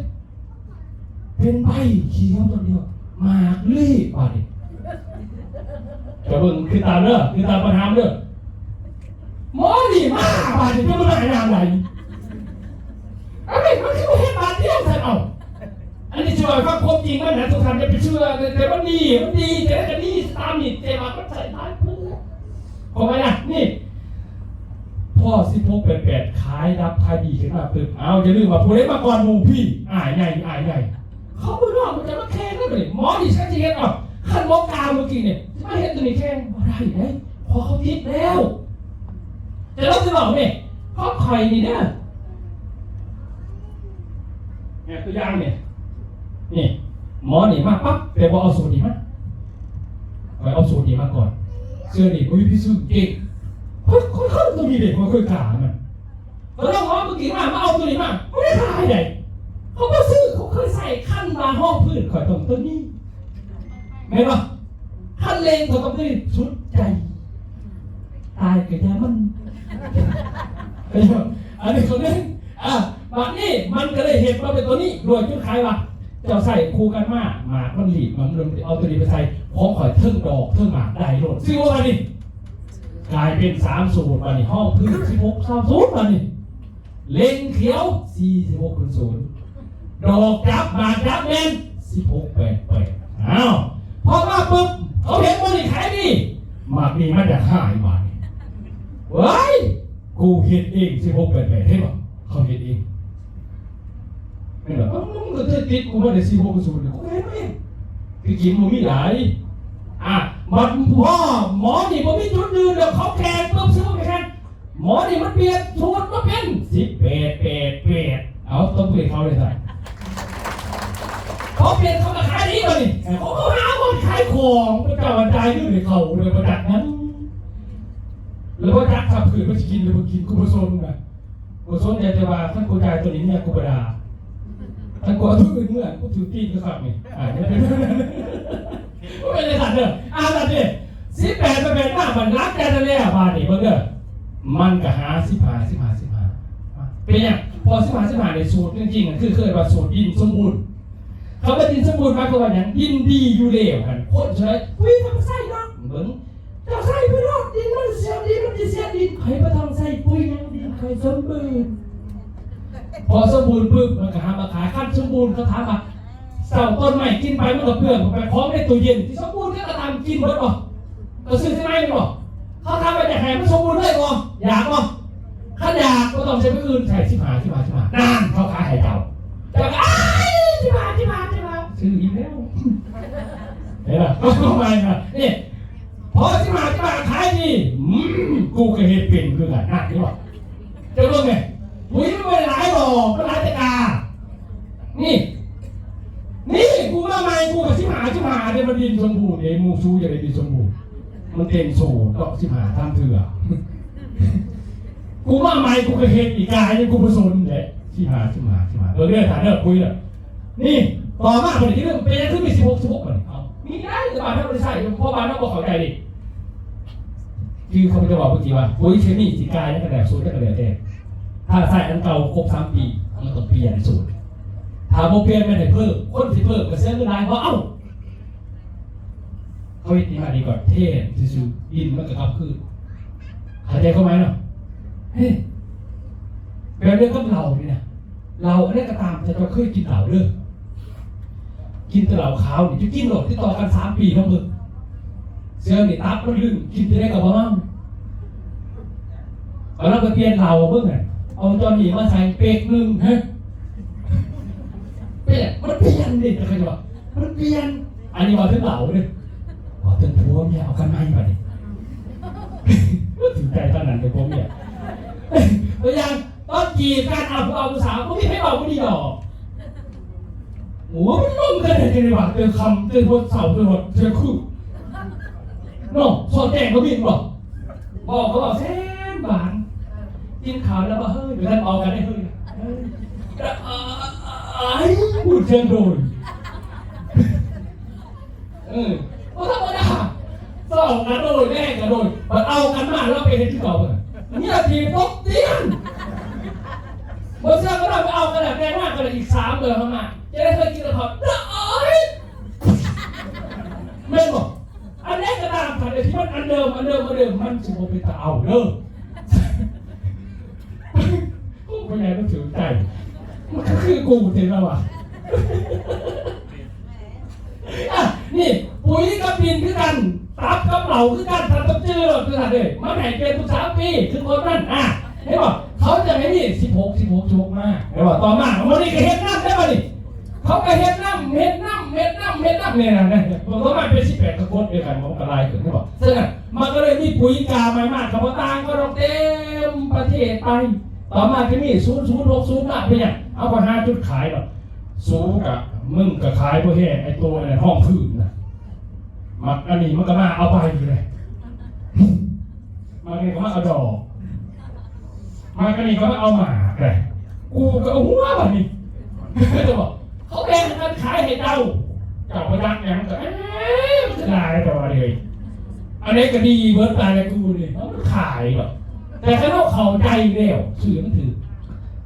คือพาสโกลาเขาเนี่ยเก่าเสียหน่อยเล่นหย่อมันมาใส่เพื่อเนี่ยบานเท่าจะได้เท่ากับสื่อมาถือสูตรแต่ได้กระใสมาถือสูตรสุดท้ายมากเสียขึ้นก็เลยว่าเฮ็ดจะได้ยินเลยหน่อยเท่านี้นะ10 เป็นเดือนเล่าที่ว่าแก่ไขได้ก็เลยว่าเขาก็เลยแก่ตัวนี้เป็นมากกันมั้งนะนี่ว่าสูตรปุ๋ยมันมหาศาลกันมาเขาใจว่าเพื่อนกระใสปุ๋ยเขาขโมยเราเมื่อกี้ว่าปุ๋ยต้องการอีกอย่างแสดงว่าปุ๋ยเนี่ยต้องการอาหารพืชต้องการอาหารจากปุ๋ยปกติอาหารให้พืชไม่จากดินจากน้ำจากอากาศแบ่งว่าเป็นอาหารหลักอาหารห้องอาหารเสริมมันอยู่ในดินกับอากาศอยู่แล้วปุ๋ยนี่คือเสริมขอมาต่างๆแค่นั้นเองแบบอาหารโคตรนี่แหละมันมีแต่เขากินแต่สามารถหรอกินอาหารหมูนะบริรับนี่หมู1คำที่2หมูที่2 3ยังไม่ได้หรอกเขาก็กินเพราะว่าสูตรอาหารเขาออกแบบมาอยู่แล้วว่าสูตร1พอกินเฟิร์สมันก็มีหาหมูแต่หน่อยร้ายเลยแต่ก็เซ็ตของมันที่ซื้อไหนเขาแจ้งสีก่อนคนเขากินมากถึงต้องแต่พืชมันก็พืชพืชต้องการอาหารอยู่17 ถาดเคมีมันก็เป็น NPK 3 ตัว NPK มันอยู่ใน3 ตัวเป็นอาหารหลักส่วนห้องเสริมร่วมกันอีก14 ถาดโบมีเขาซื้อคุยตลาดนั่นฉะนั้นบริษัทเราก็ได้เข้าใจว่าโอ้17 ถาดก็ต้องมีคาร์บอนไนโตรเจนออกซิเจนไนโตรเจนฟอสฟอรัสโพแทสเซียมแคลเซียมยามันมี7 จุดถ่ายแต่ละถาดนั้นเรานี่มันให้ผลผลิตกับพืชต่างกันคือถาดไนโตรเจนนี่มันให้เคี้ยวบนลูกใบนี่เขาก็ซื้อ460นี่ไปบัตรฟอสฟอรัสนี่มันให้อย่างไฮดรอกนี่บัตรโพแทสเซียม NPK มันให้อย่างมันให้ความหวานน้ำหนักต่างๆขนาด